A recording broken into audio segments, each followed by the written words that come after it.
Robynne Miller, and this is The Art of Semi-Fiction. And I'm Jane Daly. And today we are going to be starting a three-part series. Yay. Because must be a big subject. It is a big subject, but it's also because there's 4 things that are interrelated. So the subject is tropes, cliches, stereotypes, and archetypes. And architects? Are we doing? Yeah, we're going to be talking about buildings. Okay. Archetypes. Thank you. And of course, we are going to define them, but we are also going to be talking about how they kind of water down, make your writing not what it should be. So this is primarily for our fiction and creative nonfiction, because remember, creative nonfiction, personal narrative, we are using all the same tools that we use in fiction. So it's not just for fiction, but for all those of you who just write how-tos, we'll give you a pass on this one, because this one is really for people who are writing stories of some kind, whether true or not. True or not, right? If nonfiction, right? Okay. I'm going to put you on the spot because I think it's funny to watch your face. So if you're listening on the podcast, just flip over to the video when I do this to Jane. YouTube. Because yes, that, because it cracks me up. Okay. Do you remember what a trope is? What are my 3 things? No, wait a minute. A trope is something that is predictable. That was safe. So not quite right, but it was a good guess. Wait a minute, where's my phone? Dictionary.com. Yeah, sorry, you can't phone a friend. On our podcast, you can't phone a friend. We're all the friends we've got at this point, so we're it. And I'm not telling you. No, I am going to tell you. A trope is a commonly recurring literary and rhetorical device, motif, or cliche. Okay, so what does that mean? That's when, if I said, okay, I'll give you a quiz and you're going to pass this one, so don't freak out and defriend me or anything. If I said this phrase to you, I wrote this phrase and you read this in a book, tell me what kind of writing you think that this is. Once upon a time.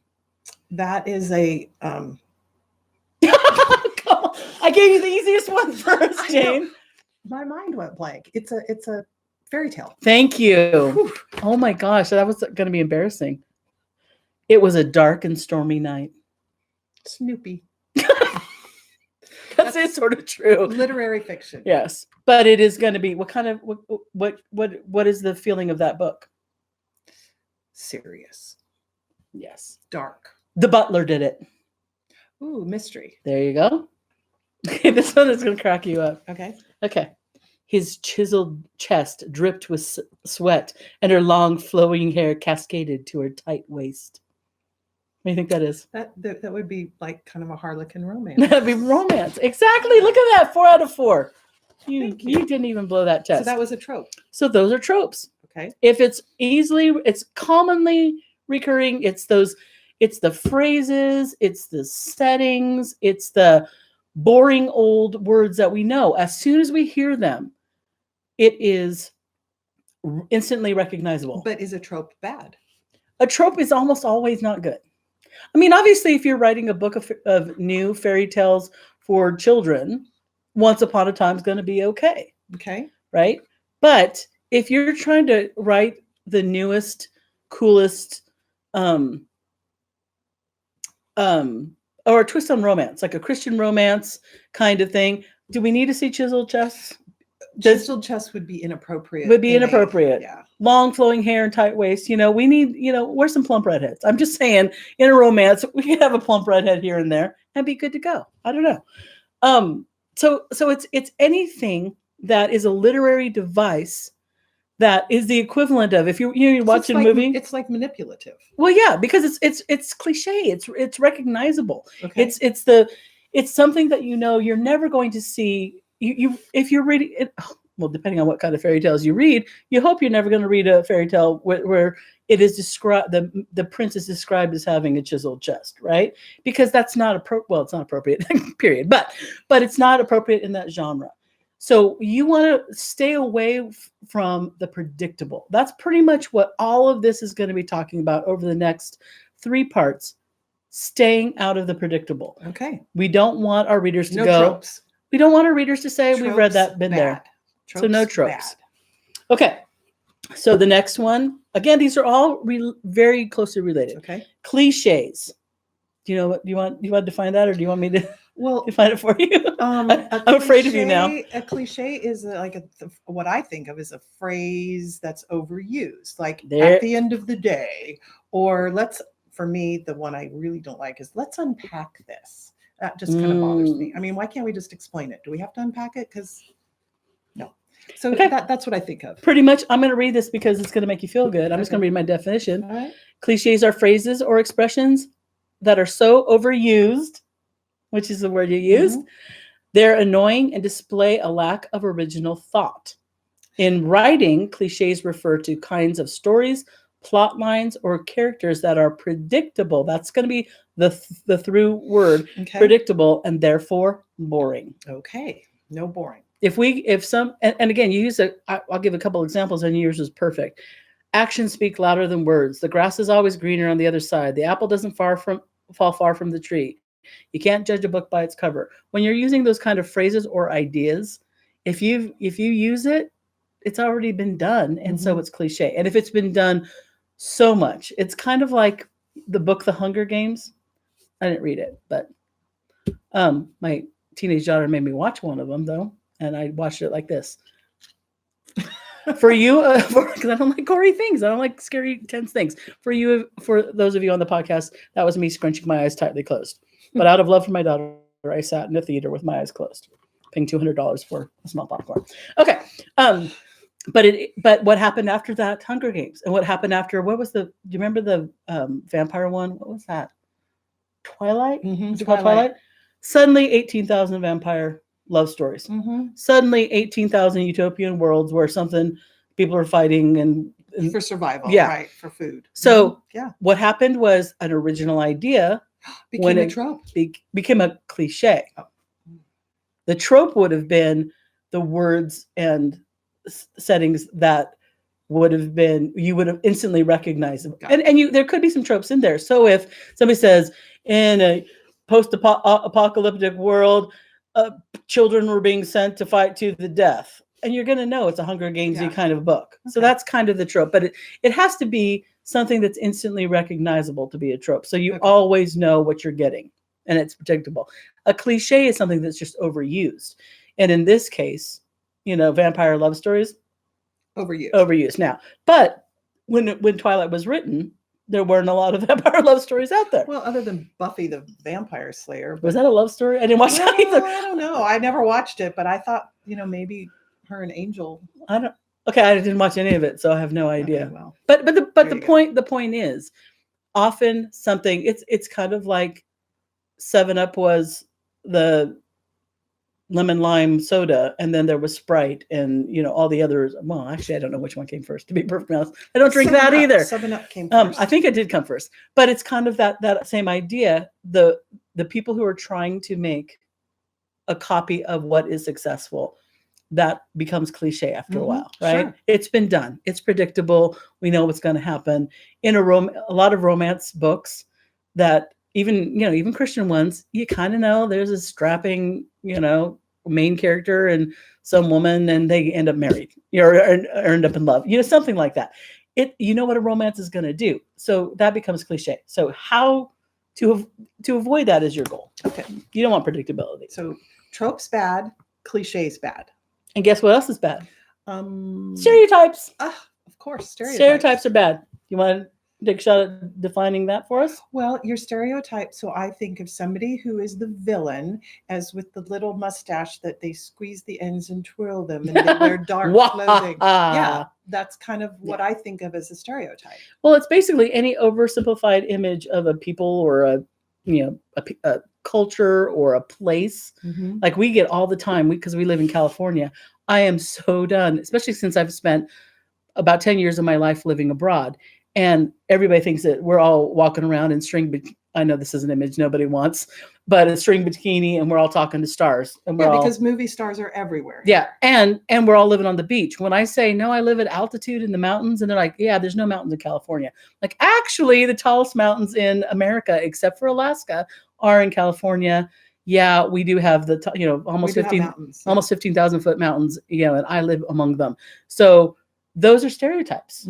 Or all Californians are vegetarians, or all Californians are liberal, or whatever. Anything that oversimplifies a group and basically attaches a very generalized label is a stereotype. So all writers are introverts. Exactly. Oh my gosh. If you say that to the ones who aren't, they start getting violent.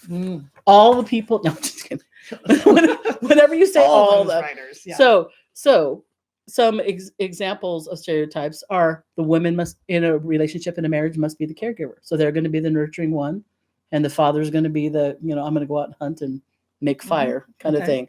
Or a race that's good at math, or miserly with money, or, must be doctors or lawyers, to say all that race or whatever. Eyeglass wearers as smart. Although in this case, I happen to be wearing my glasses. My new glasses today. I happen to be wearing my glasses, so clearly that one's true. But and another one, this is what I get all the time, which is kind of funny because I am kind of a jokester. But chubby people are always jolly. Well, so you can't write a chubby mean person, apparently, because we're all jolly people. So jolly. I'm jolly though, so I do fit the stereotype. But the point of those is, if you say that all these, so we went to the land of Flibbity Flub, and everybody in Flibbity Flub does this on Tuesday. When you start using stereotypes, either ones that are already established or even ones that you're creating, that's when you start getting into all the things that are going around today that are making people angry. Is really about that. People want to be known individually, and they want to be valued and accepted individually. And I don't want, the redhead hot-tempered thing I got kind of thing. Even my own grandma, bless her heart, she once told me that I must be a good dancer. And I'm because like, you're a redhead? Because I'm chubby. And she thought, I'm like, okay. She was my favorite human being in the entire world. Lovely, lovely woman. But that was one of the what kind of moments.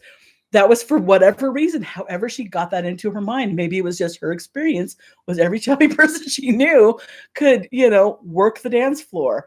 But I thought, that's funny. And of course, we have all the racist ones and the gender ones and the age, all the things that are flying around. All tall men must have played basketball. Exactly. All that stuff just drives the people who have to endure that crazy. So you don't want to drive your readers crazy by stereotyping your characters. Exactly. And you don't want to perpetuate that rubbish. And partially that becomes that if you do a stereotype. So, some races being viewed as miserly because they're that race. That not only is insulting to that race, but it's also, it's boring. Why don't we turn it on our, on its ear a little bit? Yeah. So it becomes cliche, and cliches are just, we've heard it, we've seen it, we've done it, we bought the t-shirt, and we don't need another book about it. So that's the stereotype. Okay. For our last one that we're going to define to kind of set the stage for the next two episodes is what an archetype is. This is the one that you didn't quite know. You know the other ones, but did you know this one? For those of you who are listening, Jane's eyes just about popped out of her head because she opened them so wide. No, go ahead. I know, I kind of know, but I don't want to say because I don't. Yeah, no. We need to do a little podcast revisit on tight writing on that one. No. It's basically, it's just a very typical example of a person or thing. So if we're writing and we write about a fat, jolly king, that character has been done a million times. Or an innocent maiden needing rescue. Okay. We've done that a million times. A valiant prince. Why can't we have a jerk? Come on.